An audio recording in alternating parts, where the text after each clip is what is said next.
Tahu gak sih guys, traktor pertama kali ditemukan pada akhir abad ke-19 sebagai alat untuk membantu pekerjaan pertanian. Traktor Uap yang muncul pada tahun 1868 merupakan pendahulu dari traktor modern.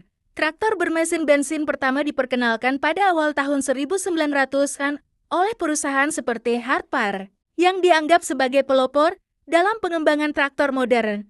Traktor kemudian berkembang menjadi mesin yang lebih efisien dan kuat menggantikan tenaga hewan dalam berbagai tugas pertanian.